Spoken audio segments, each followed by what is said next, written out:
Welcome to my channel. TPR Comedy TT को subscribe करें। ये कहानी एक छोटे से गांव सुखपुर की है। एक गरीब किसान रामू की। रामू के पास ना तो जमीन ज्यादा थी ना ही पैसा, लेकिन उसके पास था मेहनत, ईमानदारी और उम्मीद का बीज। रामू की जिंदगी बहुत कठिन थी। उसके पास केवल आधा बीघा जमीन थी जिस पर वो सब्जियां उगाने की कोशिश करता था। मौसम कभी साथ नहीं देता था, कभी सूखा, कभी ओलावृष्टि। रामू कर्ज में डूबता जा रहा था। बैंक का कर्ज, साहूकार की धमकियां और घर में बीमार पत्नी और 2 छोटे बच्चे। कई बार ऐसा लगा कि जिंदगी ने उसके साथ नाइंसाफी की है।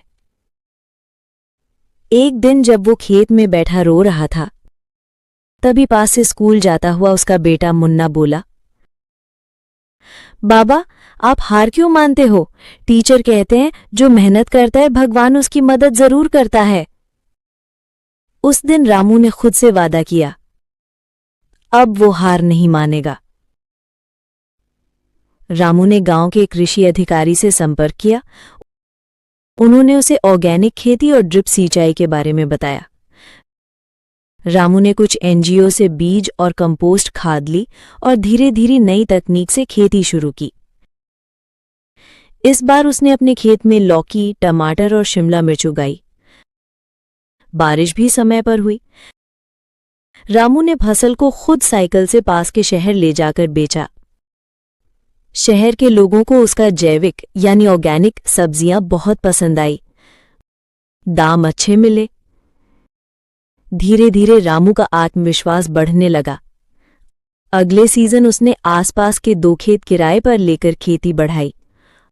अब वो और गांव के किसानों को भी सिखाने लगा कि कैसे कम लागत में अच्छा उत्पादन किया जा सकता है। बैंक का कर्ज भी चुका दिया। साहूकार अब उसके ग्राहक बन गए। 1 साल बाद जिला अधिकारी ने रामू को प्रगतिशील किसान पुरस्कार दिया। टीवी और अखबारों में रामू की तस्वीर छप गई। अब उसका बेटा स्कूल में और भी अच्छा पढ़ने लगा। रामू की पत्नी की तबीयत भी सुधरने लगी। रामू अब गरीब नहीं था।